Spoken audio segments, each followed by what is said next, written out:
27 other regs. Exactly. Exactly. So the problem with the system is not a problem. The challenge to the system right now is money's moving and data and information is not. And so that's why the regulators are getting a little nervous. We've got plenty of time. One of the things we were talking about last night is, for example, like breast cancer, tamoxifen, drugs like that, where people have, where people may have leftover meds that they don't need. What can we do with those? Well, we can't do anything with them. They're sitting in your closet and they have no value because all of a sudden, if you try to sell somebody, if you want to sell somebody leftover tamoxifen or HIV meds or anything like that, you're the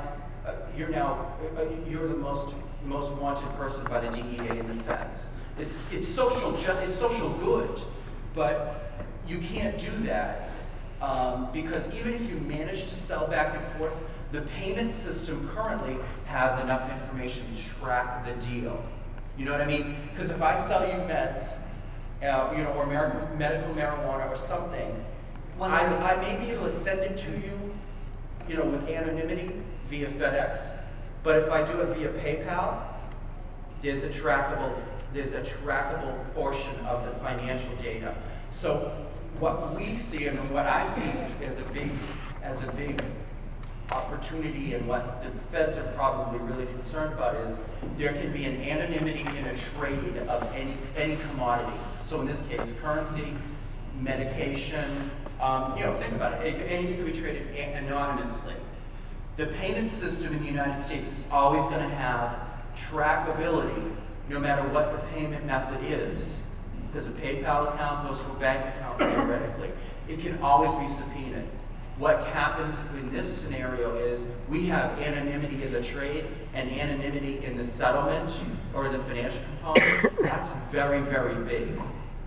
And the regulators do not like that. And that's not just a U.S. phenomenon. No, that's the global phenomenon. So, and the interesting part with Bitcoin is that you can do transactional. And we're back to liquidity and trades.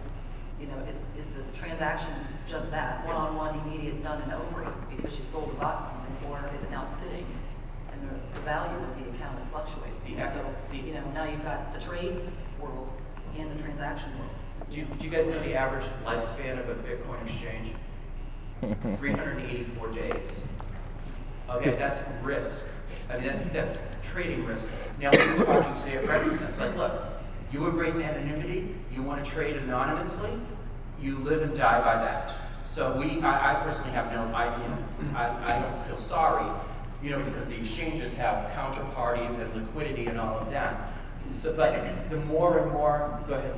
Well, but to bring a little bit of optimism into this, very optimistic. I think that part of the reason why the lifespan of the exchange so far has been so low is because it's been a pretty ad hoc, pretty amateur, pretty hobbyist thing so far. Now we're seeing VCs and other people coming into the market, and we're seeing FinCEN issue guidance to say, here are our regulatory boxes, here's how you can fit into them, and as long as the new entrants who come in and professionalize and meet all requirements and fit into those boxes and show visibility to all the transactions that they're doing. Their visibility is not your visibility.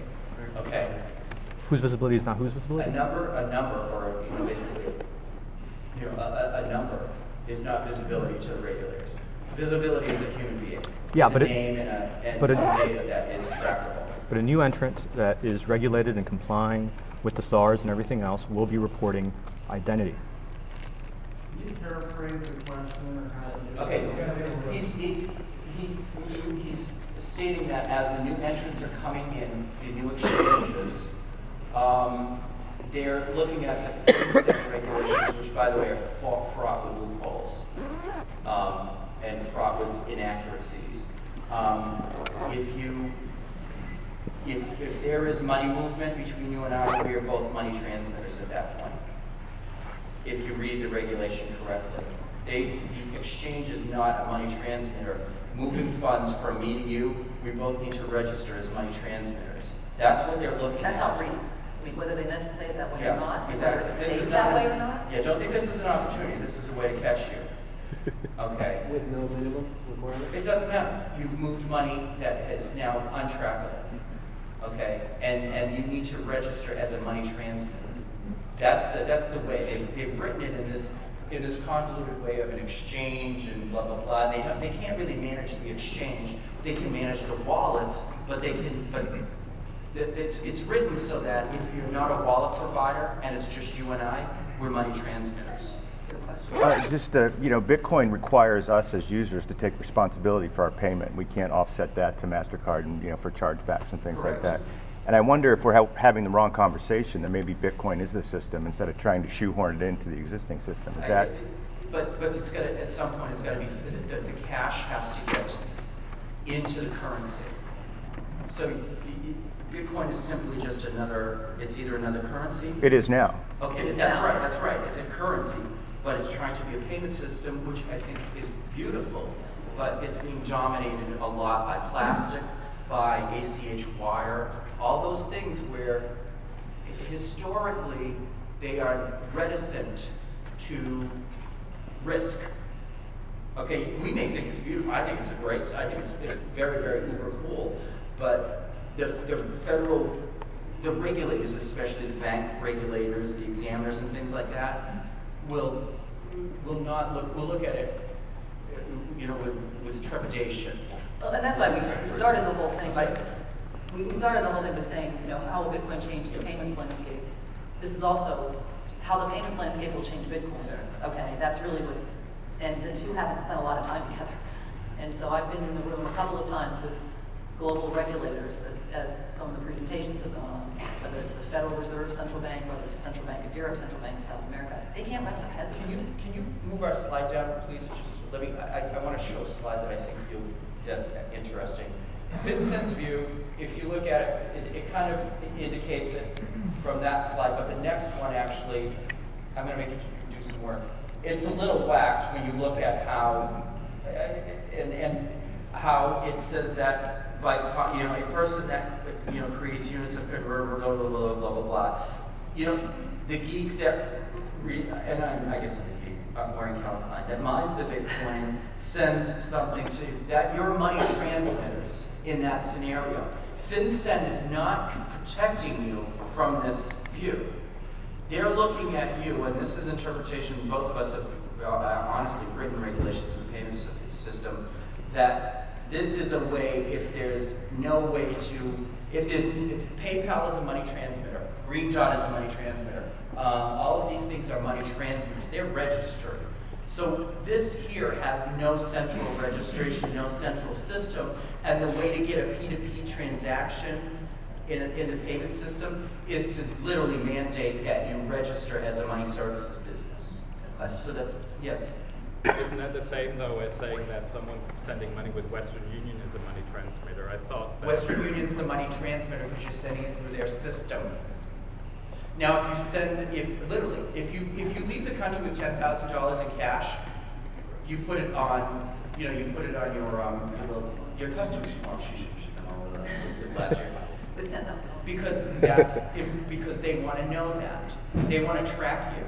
When you go through Western Union, send $10,000 if you can. It's trackable. Now, if you deposit $10,000 in a U.S. financial institution, It's trackable. they have to report it. Yep. It's a separate reporting mechanism. That's Right all. now, we're mining for currency that's got a value. We can send it to Cyprus, and there's no trackability. We can send it to Iran. There's no trackability. Right, Okay. it sounds good. Yeah.